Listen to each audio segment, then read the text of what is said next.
Hello and welcome to Guelph GradCast, the only podcast dedicated to bringing you real conversations with real University of Guelph grads. As always, I'm your host, Ryan, and today I'm joined by another Ryan, Ryan Tidman. Ryan graduated from the University of Guelph's Environmental Sciences program in 2017. Since then, he's gone on to have an accomplished career traveling the world as a wildlife photographer and cinematographer. Some of his recent accolades include having his photos selected as one of National Geographic's 2024 Pictures of the Year and working on the Our Oceans documentary, which is currently streaming on Netflix. Welcome to the podcast, Ryan. Thanks so much. How's your day so far? Good. Yeah, I'm in the midst of packing right now. I'm heading up to the Arctic tomorrow morning for a 2-month shoot. So it's a little hectic, but making progress. Okay, very cool. I'll put a pin on that. I do want to talk about all the cool stuff you do. But before I do that, I want to kind of go back a bit and talk about why we're talking today, which is the University of Guelph. So what was it about the University of Guelph and why did you decide to go here? And ultimately, why did you choose the program that you did? Yeah, that's a good question. I think what really inspired my kind of career paths, or at least academic path, was in growing up. I was always outdoors. My grandparents had a sugar bush and tapped trees in the spring for maple syrup, and I spent all of my spring breaks out there, out in the woods, and not necessarily helping, but really being immersed in nature. And since then, it kind of just sparked this passion for being outdoors. And I knew that was always something I wanted to pursue in my career. Anything I had to do had to be outside. So I took up biology a little more in high school. And then when I was looking into tertiary education, and Guelph came a logical choice. I remember, looking at a couple universities doing the tours, and something about the campus at Guelph really inspired me to kind of pursue Guelph as my top choice. Just such, fantastic trees. The Arboretum is amazing. There was just a lot of opportunity for that. And the EnviroSci program seemed to be kind of a natural fit for me. And once you kind of got into the program, was it what you expected? Like, did it give you that opportunity to learn about nature and be in nature like you were looking for? Yeah, absolutely. It also taught me I wasn't really good at math and some of those prereqs that I needed to get into kind of the passionate programs, or I guess courses I was interested in later in my Guelph career. But just a ton of opportunities. It was really great being with like-minded classmates and peers, and really accommodating staff and faculty. And I know you're a few years away from your undergrad now, but is there things that you still kind of think back to, or still kind of bits of knowledge you still pull from? Yeah, I would say probably the biggest takeaway from my experience at Guelph now, I guess with the career I've pursued, is being able to communicate effectively with scientists. And, we had ample opportunity throughout the program to not only network, but really build relationships with staff and faculty and other scientists and biologists and ecologists, all sorts of really fascinating people, but kind of getting a base understanding of how their clocks ticked and how to communicate with them really has been pretty influential in my career so far. It's tough. There's a lot of left-minded and right-minded brains where, a lot of the time scientists are doing really important and fantastic research, but there's just this huge gap of storytelling or communicating to more of a layman's terms. You can read everything you want on Google Scholar or any peer-reviewed journal, but unless you have that background insight, it's really hard to dissect some of their findings. So using photo and video as kind of a way to help share their important research more effectively is important. And having that background from Guelph to be able to at least relay or get onto their level to help explain that is really impactful. Yeah, for sure. I think sometimes scientists are, like you said, really accomplished, really intelligent, but then they don't always get like that storytelling, like he's mentioned. Like, here's all the information. Isn't that compelling enough? Like, no, you have to find a way to frame it so people can connect with it and understand it. And so what was the transition like to your current role, the work you're doing right now, from undergrad all the way to what you're doing? Were you always someone who took pictures, or someone who was always interested in cinematography and photography and all that? Yeah, it was kind of a rapid progression, I suppose. I guess I always had some sort of interest in photography, specifically Nat Geo. My mom's a librarian, and she used to give my brother and I self-assigned homework. So on top of our normal school homework in elementary school and high school, we had this requirement of like, you need to read 30 minutes every day. And that was her inner librarian. But, to kind of cheat around that, I would always ask for Nat Geos or picture books or whatever, so I could just spend 30 minutes looking at photos. So that was kind of, I'm sure, subconsciously a tick that really inspired this career. But it was actually in the second year of Guelph. I forget what course I was in, but we had a guest speaker very spontaneously come in and do like a 10-minute pitch about a course offered through Fleming College as a, I guess, post-secondary, which was called Environmental Visual Communications. And after Guelph, I jumped into that program, and it was just a short 8-month program that unfortunately no longer exists, but it integrated your background of bio. So everything I, kind of built at Guelph with this crash course of photo, video, storytelling. And through that, I landed an internship out west on Vancouver Island with two Nat Geo photographers, Paul Nicklin and Christina Mittermeier. And that really, kind of gave me a head start, or at least a jump start into the industry. I spent the next couple years working with them, getting a little taste of travel, learning all the camera equipment, and then eventually going freelance. But super fortunate to have such lucrative opportunities one after another to get into this field. Really, my first cameras were really professional cameras, which is lucky, right? Like, and not necessarily the norm. So definitely appreciative and recognizing how opportunistically lucky I was to get those opportunities. Opportunistically lucky to get those opportunities. Nice. That's pretty incredible to have to transition to that and be working with people who photograph for Nat Geo. Yeah. Thinking about like taking pictures, like often most people just see the end product. We just see, this beautiful picture of this wolf with his amazing eyes. What is the process to getting to that picture, right? Like it's not a matter of just like, hey, there's a wolf, I'm gonna take a picture of it. I'm sure Yeah. that like, what is that, how the decision of where you're gonna go, where you're gonna set up and how you're gonna get there and how you're gonna do that. Sure. So I guess rather than giving you an example of a single photo, I could run through a quick project, for example. And I started looking on Google Scholar. And this is always how I kind of start my workflow of trying to find new stories, is going back to that education from Guelph of scouring through Google Scholar, finding stories that are interesting, and then start harassing the publishers. So I found this really fantastic scientist or biologist here on the island named Helen Davis. She's a bear biologist, creating artificial bear dens as a stopgap solution to combat old growth logging. On Vancouver Island, all black bears are exclusively reliant to den in hollowed out old growth structures just due to the size. And living in a temperate rainforest, there's so much precipitation. It's one of the only opportunities to have a waterproof or snowproof, precipitation proof shelter for the winter. But for just going back to this story build out, I reached out to Helen at the beginning of 2019. It wasn't until 2021 until I actually convinced her to let me join her in the field and really kind of give her a chance to prove what I'm doing is beneficial for her. We got funding for a story at the end of 2022. The project took 3 years. Then I extended it a second year. So I just closed. I finished the project, sent it off to Nat Geo in June. And all of that, what's that, from 2019 to 2025 for 10 photographs. Like if I'm lucky, the magazine will publish on average for a feature 6 to 8 photos. A big feature is 10. So it's just like an absurd amount of work for such a small hit rate. You can look back at averages if you wanted to do the math, and for maybe, let's say, every 4,000 photos, maybe there's one that might be publishable. It's a lot of, spray and pray or strategically it's a hurry up and wait kind of game. There's a lot of background work that goes into it for very little final result, but hopefully those final images are powerful enough to invoke change. And so I guess like you're saying, is a lot of this background research that you have to do to find a spot, to find a story. Is it a matter of being in the right place at the right time and hopefully you pick that right place? Or like, is it, just taking lots of pictures and just kind of finding the right one, or no? Yeah, that's a good question. And it's such a case by case basis. So, for example, in this project, throughout the 4 years, maybe I was monitoring up to like 60 potential bear dens across the island. And I extended the project because we just didn't have that shot of a bear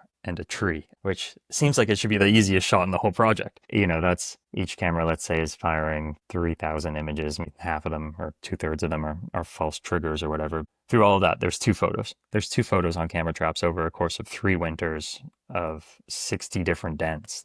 So it's just a bit of luck, but a whole lot of strategy and I guess thought process in building out what's the best location, why is it the best location, how to effectively work that area. But of course, in all forms of wildlife, photo or video, it's up to the animal, right? So it's you can only do so much, and then you have to let nature do the rest of the work. And when you're kind of like, capturing these photos or even looking at them after the fact, what is it that you see that makes you think, oh, this is it? This is the one. Is it like an intuitive sense? Or is there some, are you looking at a checklist? Is there some really like mathematical equation like, oh, this lighting here in this position, this color is perfect? Or is it just like, that's the one? Yeah, again, that's kind of a case by case basis too. There are definitely some photos after you take it, you go look on the back of the screen of the camera and you're like, that's the one. Like you just know. But there are so many where I I dump everything onto my computer, leave it for 6 months, come back and look at it, and there's just this image that I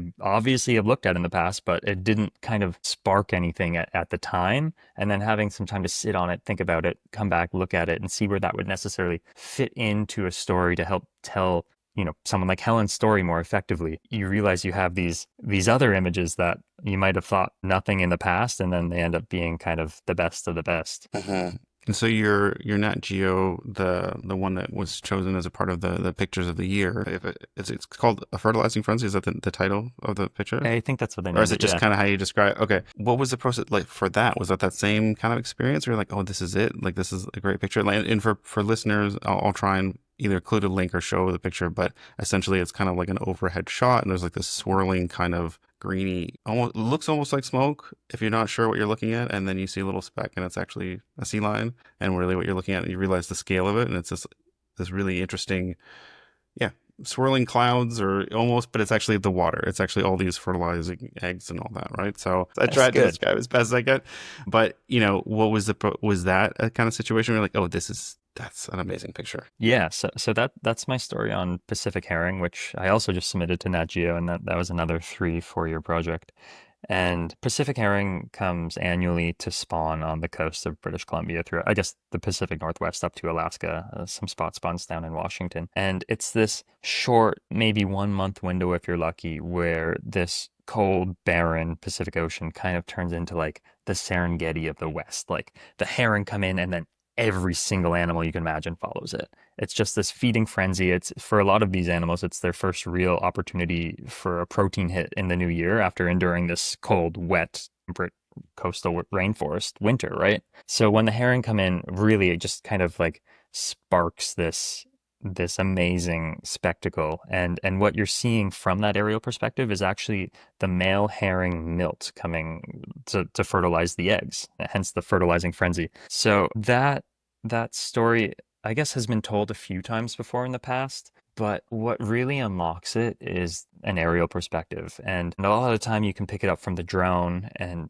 that's it's just a great example of using new tools to unlock new perspectives and behaviors. But that shot specifically, I knew there was going to be this fantastic event, and I had preemptively booked off blocks of windows for a charter, like a little float plane, so I could get higher than you'd be legally allowed on the drone or whatever, just to really encapsulate how immense this event is. So, yeah, a lot of planning in terms of like, I know I need a float plane. I know I need a charter. And I don't know when it's going to be because the fish are so unpredictable when they spawn. And that's just this like standby, waiting for the right moment, call the pilot, like, it's go time. We got to get out there. So that was taken, yeah, from a plane, but a lot of background prep to make an image like that possible, I suppose. I'm picturing you literally hanging from a harness, like leaning over. Is that how the shot was taken? Yeah, I had to find a pilot who was willing to take the door off so I could shoot. And it's the beginning of March, and it's not, we don't have Ontario winters, but it's still cold, especially when you're a couple thousand feet up in the air. So it was hard to find the right pilot and the right plane that even allowed that. But yeah, it was like an hour and a half of like, how far am I willing to lean over this open door? How did those conversations go? I'm sure some people were like, no, Yeah, like, yeah, some were, but fortunately, herring is so positively reviewed upon by everyone, regardless of your walk of life or your political perspective. Everyone loves herring, so it was easier, I guess, to to find a willing pilot than you might expect, because a lot of people just want to go up and look at it for themselves too. It's this amazing perspective. It kind of resembles, like, I don't know, something, an aurora borealis in the water. Yeah, It's yeah, the it's so greens. cool. Yeah. I was thinking it also kind of reminded me almost, if you didn't know what you're looking at, like a gas planet, like the really close up shot of like Yeah, Jupiter, but like the wrong totally. color, different color. Um, are you an adventurous type for all this? Like, had you, been in small planes and gone underwater before you pursued this career, or was there a bit of a kind of jumping off point where the first time you did it, you're like, okay, this is a little terrifying? Yeah, I mean, I wouldn't consider myself necessarily an adventurous person, but Well, yeah, yeah, I think by definition you are. I guess. But you're so immersed in crafting the story or creating the images that you don't really think about any of that in the moment. It's this weird sensation, whereas, like, I'm looking through the viewfinder of the camera. I have no sense of place. Like, I'm just so immersed in what's going on through that viewfinder. I often forget, like, oh, maybe I'm too close to this animal, or maybe this is like the tide's rising and I haven't paid attention for the last hour and a half because I'm distracted. Now I have to get off this tiny island. Yeah, I mean, I guess you got to do whatever you got to do to make the shot, and then having the opportunity to use some of these more creative methods, whether that's hanging out of a plane or going underwater and shooting, whatever it might be, it really helps unlock maybe part of the story that someone who isn't willing might not get those opportunities, I guess. I don't know if that makes sense. No, no, I get it. Yeah, I get that. I mean, I'm not taking pictures out of planes, but sometimes when I'm writing, the whole world is gone. I'm just Yeah. immersed in it. So I can imagine, like you said, when you're just so focused on trying to capture that image, yeah, you don't realize how precarious the situation you're in. Is there any place or particular aspect of wildlife that you haven't captured that that's on your bucket list of places you want to go or things you want to do? Yeah. Yeah. I mean, there's loads, and my partner always gets upset with me when I get offered a cool shoot. I'm like, oh, that's on my bucket list. And she's like, everything's on your bucket list. So I guess if I had to choose right now, and you could ask me if we were having this call tomorrow, it would change, I'm sure. But I'd love to eventually pursue a story on some form of Northern Hemisphere big cats, whether that's like a Siberian tiger or Canadian lynx or cougars on Vancouver Island. Like, I'm really drawn towards the pursuit and the elusiveness of species. So the harder they are to find, the more exciting it is to get those fleeting opportunities to photograph them or film them. So it's just as rewarding as actually getting the shot of working with something like that. It's interesting. Tigers, I always, for the longest time, just thought of as a jungle animal, maybe Yeah, because of the Jungle Book, but it's in yeah, the name. There's a whole breed of tigers that live in the snow, right? yeah. Siberian tigers. And looking back at some of the work you've done already, is there a particular project or a particular image that you're most proud of? I know you obviously Nat Geo picture of the year is a pretty great accomplishment, but maybe personally, is there something that you feel like, oh, you know what, this is my first time doing this, or there's something that I feel personally more proud of? Yeah, yeah. I suppose maybe not necessarily one-off images, but I guess like a guideline I have for myself is I don't really get inspired taking photographs unless there's some sort of purpose to them.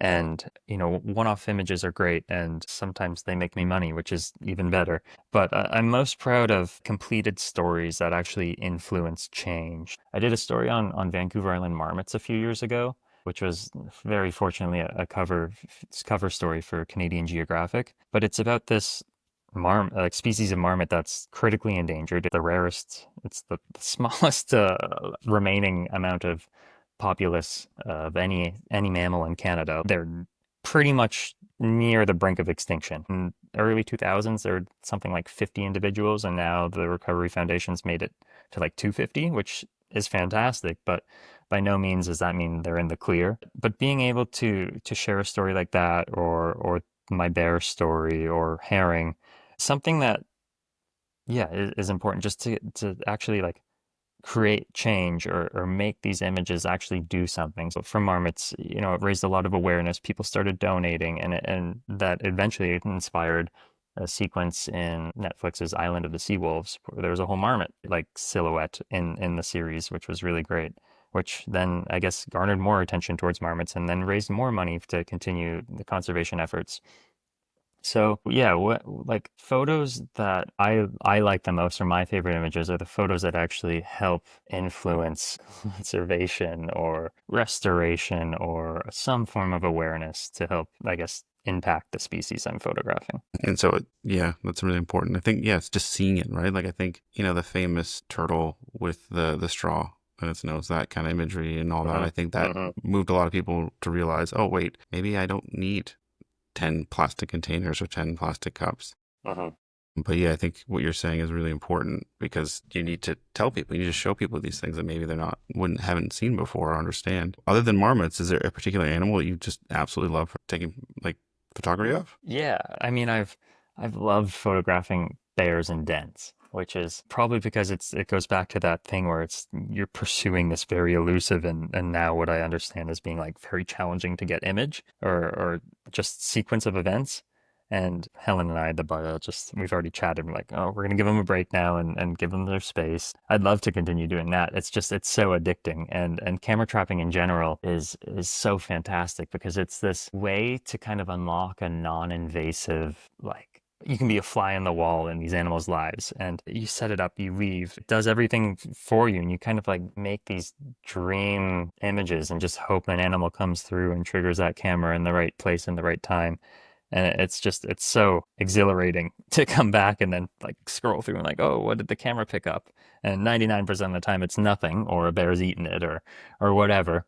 But I don't know where I was going with that, but that like I would love to continue, yeah, photographing bears and trees. Is there any kind of misconception, like having photographed bears and kind of, I'm assuming, been near bears? Is there Yeah. any misconceptions that people have about them that Yeah. maybe you'd like to dispel?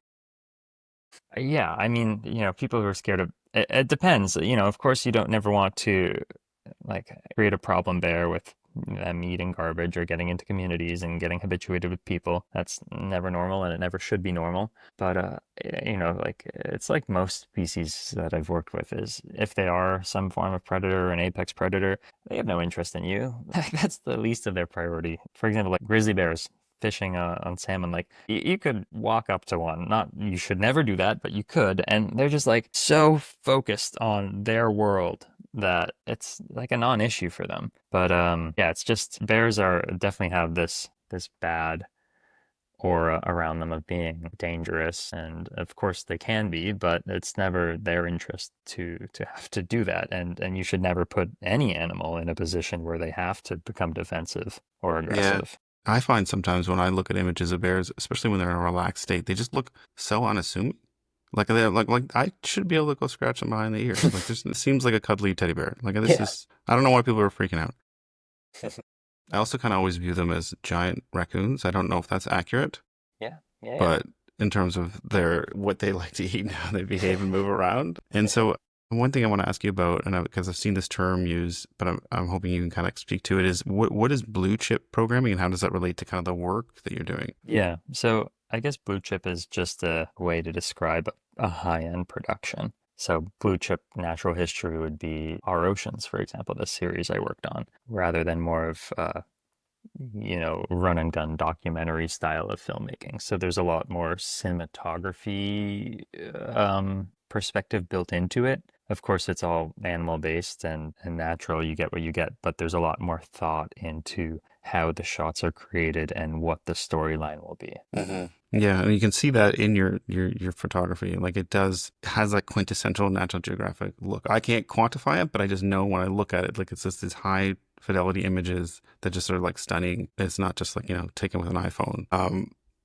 And so what do you have up next? Like what are you currently working on? I think you kind of mentioned a few things that you've just finished planning and you're going to be heading off soon, but can you talk a bit more about that? Yeah, so I guess I'm headed to the Arctic tomorrow for a 2 month shoot. And when does this podcast become released? Hopefully in September. So we are Okay. in the fall. I can't share what I'm doing then. Okay. unfortunately, up there. But Okay. it'll be fun. It'll be on a big streamer once it comes out. I guess another exciting thing is today I was announced as Royal Canadian Geographical Society and Audain Foundation's photographer in residence for the next 2 years. Wow, congratulations. So it's my story for them over, yeah, the next 2 years. I'm going to be working with coastal wolves here in British Columbia. And there's just like super fantastic subspecies of wolf that has evolved to pretty much exclusively rely on foraging in the intertidal zone. So they're almost like a marine mammal, which is really, really just remarkable watching them fish and swim and yeah, just live that marine life. So yeah, I'll be spending the next few years chasing them around and again trying to utilize and integrate a lot of those camera trapping techniques to be less invasive than you might have been in the past, and to keep it as natural as possible and include a bunch of indigenous perspective on the Amazing. significance of wolves. A little off on a tangent. So you've traveled all over. Do you ever find that you come across other Guelph grads or the subject of being a Guelph grad yourself? Does that ever come up? Yeah, occasionally. I'm trying to think of specific examples. It's a good question. If yeah, I'm gonna draw a blank right now. But I for sure have, which is such a bad timing to not think of anything. Oh, it's all good, but would you say it's like fairly positive? Like it's not like, oh man, that was the worst. Yeah, of course that was it's always fantastic. I mean, it goes back to that like-minded scenario of people enrolling in these programs and pursuing these careers are it's hard to find anyone you don't get along with because we're all interested in the same stuff and we all want the same outcomes and we're all yeah, passionate to make all of those possibilities a reality. So, yeah, it's always positive. Well, I know you're a busy guy, so I don't want to keep you too long. Before we kind of sign off, is there anything that we didn't talk about that you're like, I just want to get this out there and I want to speak to this?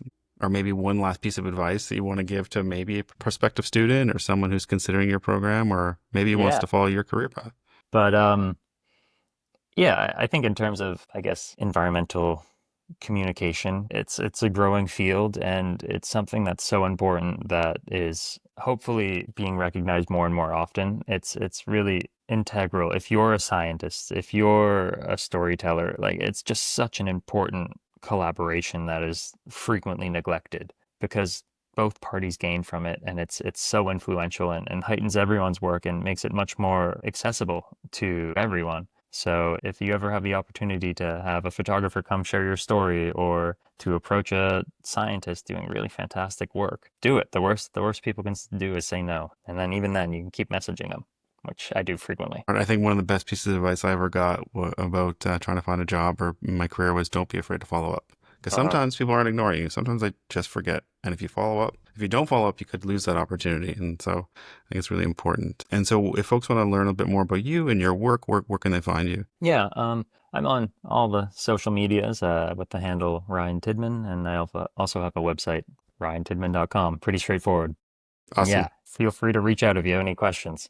Okay, well, I'll put all those links in our show notes. And I want Cool. to thank you again for taking the time to chat with me and us. If you like what you heard, please like and subscribe to wherever you get your podcasts. Maybe toss us a review. For the latest updates, be sure to follow us on all our socials. And for more info, you can always visit uguelph.ca. I'll put all the links along with the info about Ryan and some of the different images he has in our show notes. Our show's theme is actually by Paige Rutledge, who is also a Guelph grad. And we'll be back next time with another conversation with another amazing Guelph grad. Until next time, thank you so much. Thanks for listening.